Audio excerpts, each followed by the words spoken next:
Noodles কিন্তু আমরা কম বেশি সবাই পছন্দ করি, কিন্তু সবসময় কিন্তু এক ধরনের নুডলস খেতে ভালো লাগে না, সেটা বড়ই হোক বা বাচ্চারা। কিন্তু যদি একটু ভিন্ন ধরনের নুডলস তৈরি করা যায় আর সেটা যদি খেতে সুস্বাদু হয় তাহলে কিন্তু সবাই পছন্দ করে। আজকে খুব সহজে একটা সিম্পল নুডলসের রেসিপি করে দেখাবো, যেটা বড়রা তো পছন্দ করবেনই, স্পেশালি বাচ্চাদের ভীষণ পছন্দ হবে। আজকে আমি আপনাদের জন্য নিয়ে এসেছি ভিউয়ার্স, সেটা হচ্ছে vegetables egg noodles. Vegetables egg noodles তৈরি করার জন্য এখানে আমি নুডলস নিয়ে নিয়েছি 1 প্যাকেট। আমি এখানে স্টিক নুডলসটা নিয়েছি। আপনারা চাইলে যে কোনো শেপের নুডলস এখানে নিয়ে নিতে পারেন, তবে স্টিক নুডলসটা দিয়ে কিন্তু এই রেসিপিটা খেতে বেশি ভালো লাগে। আর এখানে কিছু ভেজিটেবলস নিয়ে নিয়েছি। আমি কিছু আলু আর পেঁপে আর সাথে বটবটি এটা সিদ্ধ করে নিয়েছি।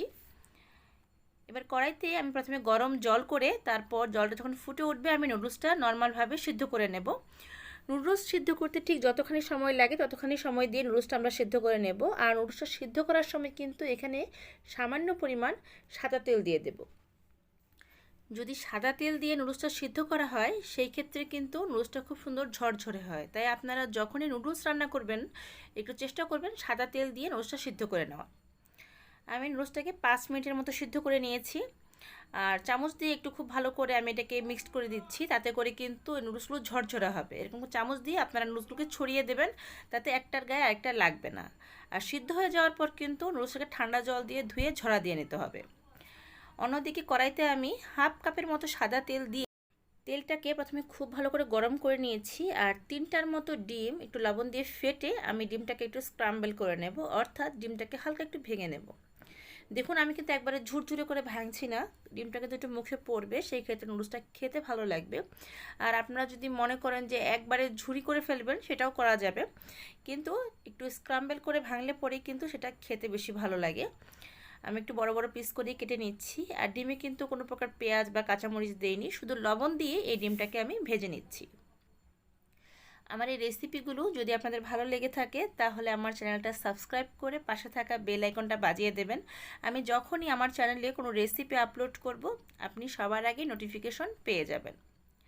আজকে আমি এখানে আপনাদের জন্য ডিম দিয়ে ভেজিটেবলস নুডলসটা রান্না করে দেখাচ্ছি। আপনারা চাইলে সেম রেসিপিতে এখানে চিকেন দিয়ে অথবা চিংড়ি মাছ দিয়েও এই নুডলসটা তৈরি করতে পারেন, সেটাও খেতে ভালো লাগে। কিন্তু যেহেতু বাচ্চারা নুডলসটা পছন্দ করবে এই জন্য শুধু ডিমটাই আমি অ্যাড করেছি আর ভেজিটেবলস দিয়েছি। আপনারা বড়দের জন্য করলে এখানে চিকেনটাও দিতে পারেন। কড়াইতে আমি আরেকটু সাদা তেল দিয়ে দিয়েছি, দিয়ে এখানে 2-3টার মতো পেঁয়াজ খুব ভালো করে কুচি করে পেঁয়াজ কুচি আর 4-5টার মতো কাঁচামরিচ মাঝখান থেকে চিড়ে দিয়ে দিয়েছি। এই পেঁয়াজ আর কাঁচামরিচটা আমি হালকা একটু ভেজে নিচ্ছি। নুডলস তো অবশ্যই একটু পেঁয়াজটা একটু বেশি দেবেন, তাতে করে নুডলসটা খেতে ভালো লাগে।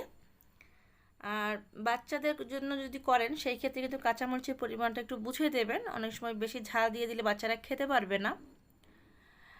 এখন নুডলসে আমি দিয়ে দেবো একটা টমেটো। আমি এখানে একটা টমেটো কুচি করে রেখেছিলাম, সেই টমেটো কুচিটা আমি দিয়ে দিলাম, কারণ নুডলসে একটু টমেটো দিলে আমার কাছে এটা খেতে ভালো লাগে। আপনারা চাইলে টমেটোর পরিবর্তে টমেটো সসও অ্যাড করতে পারেন, কিন্তু আজকে আমি টমেটো সস দেবো না, শুধু টমেটোটাই দেবো। এতে সুন্দর একটা কালারও আসবে আর খেতেও ভালো লাগবে। টমেটোটা দিয়েও কিন্তু আমি পেঁয়াজটার সাথে হালকা একটু ভেজে নিচ্ছি।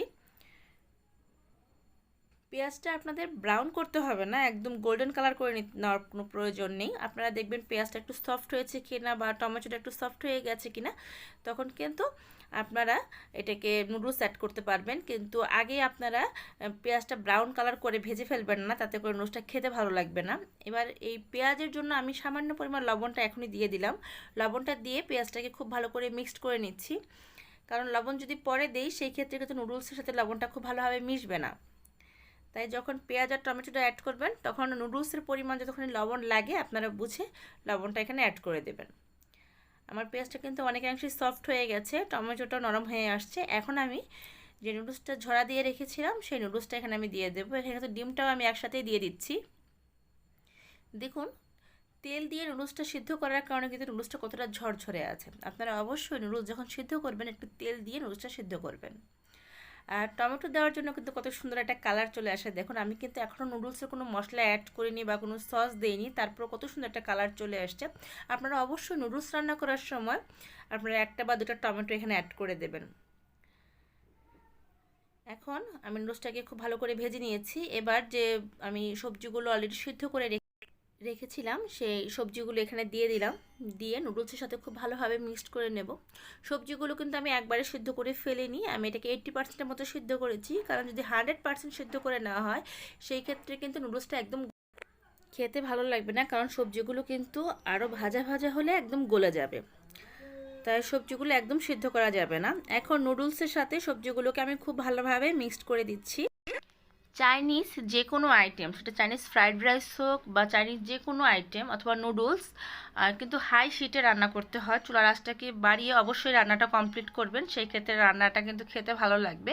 এই সময় কিন্তু চুলার আঁচটাকে কমিয়ে রাখবেন না। আমি কিন্তু হাই হিটে এই নুডলসটা রান্না করছি। দেখুন আমার নুডলসটা কিন্তু অনেকাংশে হয়ে এসছে। নামানোর আগে আমি এখানে দিয়ে দেব নুডলসের প্যাকেটের ভিতরে যে মশলাটা ছিল সেই মশলাটা আমি এখানে অ্যাড করে দিচ্ছি। অবশ্যই মশলাটা দিতে হয়, আপনারা তো সবাই জানেন, মশলাটা দিয়ে নেবেন, তাহলে টেস্টটা আরও বাড়বে। এখন এই মশলাটা দিয়েও কিন্তু নুডলসটা আমি ভেজিটেবলসের সাথে খুব ভালো করে মিক্সড করে দিচ্ছি। দেখবেন সব কিছু যেন ভালোভাবে মিক্সড হয়, তাহলে খেতে ভালো লাগবে। হয়ে গেছে আমার ভেজিটেবলস এগ নুডলস। এই রেসিপিটা আপনারা বিকেলবেলা চা বা কফির সাথেও আপনারা সার্ভ করতে পারবেন, চাইলে বাচ্চাদের টিফিনও আপনারা দিতে পারবেন। বাচ্চারা কিন্তু ভেজিটেবলস খেতে চায় না, তাদের যদি নুডলসের মাধ্যমেও ভেজিটেবলস বা ডিমটা খাওয়ানো যায় সেটা কিন্তু খুবই ভালো।